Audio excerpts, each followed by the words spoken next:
Hello and welcome to Lesson 2, page 21 in the Mayron Cole textbook. This is the song titled The Ticking Clock in the Level 1 book. The Ticking Clock is actually the first song in the Mayron Cole book that uses more notes than just C for us to play along with our rhythms. So first let's review our new notes we're going to use today, D and E in our song. And just like always, the notes we're going to need in the song are listed in the top right corner of your book for your reference. But let's hop over to our keyboards to find these notes together. So we're going to be under a group of 2 black keys. And just like in our previous songs, we're going to be using the note C or middle C in the middle of our piano. But now we're going to be adding the notes D and E. So under our group of 2 black keys, you can see that there's 3 total white keys that are touching those groups of 2 black keys. And we know the first one is C. Well, this second one in the middle is the note D. And we like to think of it as the white key that runs through the group of 2 black keys. And this is important because in the Mayron Cole book, they mention that a group of 2 black keys are like 2 black doggy ears. And the white key in between is the dog D. So that can kind of help you remember that this note is D in between the group of 2 black keys. And moving over to our third white key under the group of 2 black keys, we have the note E. And maybe we can give all of these notes animal names like a cat, a dog, and an elephant. And you can see if you can come up with some more names at home. Once we've found C, D, and E, I'm now going to recommend that you use 3 fingers, just like you're showing me the number 3, to cover those notes C, D, and E. And that's because if we can remember which finger is covering which note, that's going to allow us to keep our eyes up on the music. But at this point in the book, you can still choose to use 1 finger, or maybe you're a little farther along in your fingerings using a 5-finger pattern to play C, D, and E. But again, I'm going to recommend that you use 3 fingers to cover C, D, and E so you can keep your eyes up on the music. And before we even practice the first line, let's practice just playing C, D, and E together. And what I'm going to do is I'm just going to call out random notes and we're going to play and hold those notes together. And that'll help us to memorize which finger is covering which note. All right, here we go. Play a C. How about a D? And play an E. And let's go back to C. How about we go back to E? And a D. And finally a C. Well done. Now that we're comfortable with C, D, and E, let's head over to the first line of our song, The Ticking Clock. So taking a look at our rhythms, at the beginning of our song we have 4 walk notes. But remember, this is a little different. We're not just playing middle C for all these walk notes. We're going to play, for each walk note, which note name is written underneath each note. So we have E, C, E, C. Remember, our walk notes sound just like the word walk, and they get 1 beat.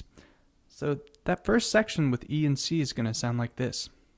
E, C, E, C, or walk, walk, walk, walk. Very good.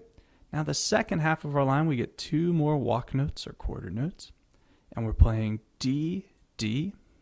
Then lastly, we get our half note. Remember, the half note looks just like our walk note, but it's not filled in the middle. And the half note gets 2 beats, so we're going to hold an E for 2. So the second half of our first line sounds like this.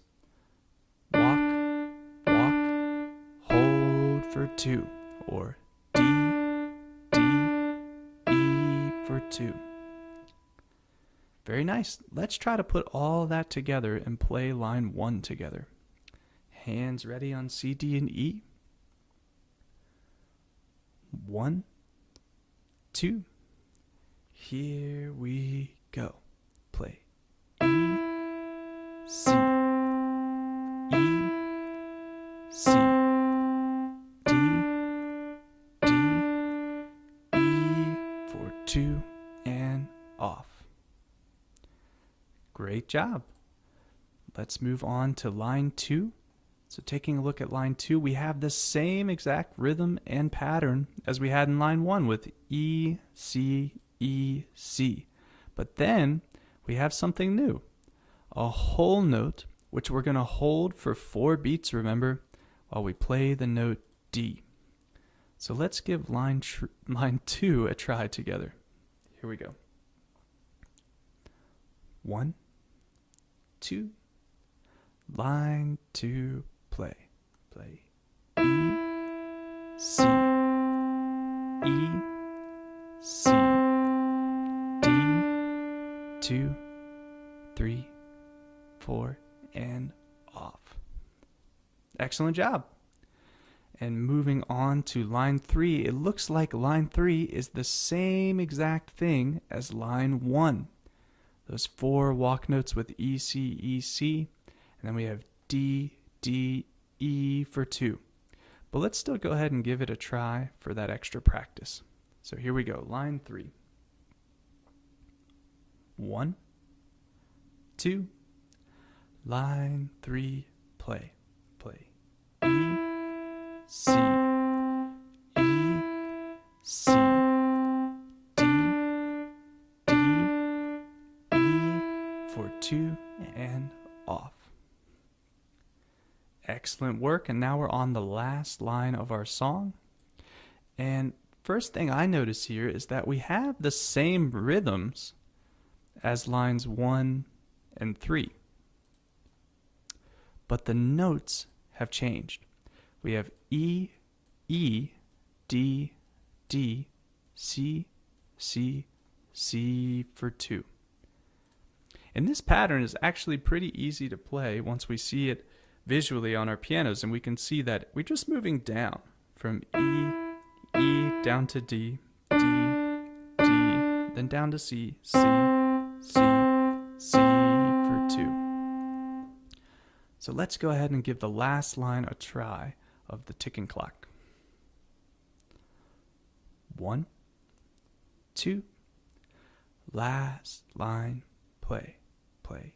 E, E, D, D, C, C, C for 2, and off. Very nice. So now we're ready to try a full performance of our song. So let's go back to the beginning with our hands ready on C, D, and E and try our first full performance. 1, 2, here we go. Play.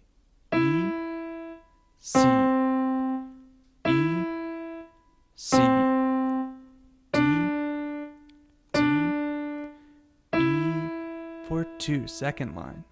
E, C, E, C, D, 2, 3, 4. E, C, E, C, D, D, E for 2. Last line. E, E, D, D, C, C, C for 2, and off. Great job. And now let's try it once more at a little bit of a faster speed. Hands ready on C, D, and E. 1, 2, here we go. Play E, C, E, C, D, D, E for 2. E, C, E, C, D, 2. Third line, go.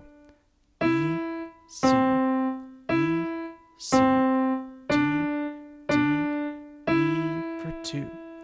E, E, D, D, C, C, C for 2, and off. Congratulations on completing the ticking clock, and I will see you on the next one.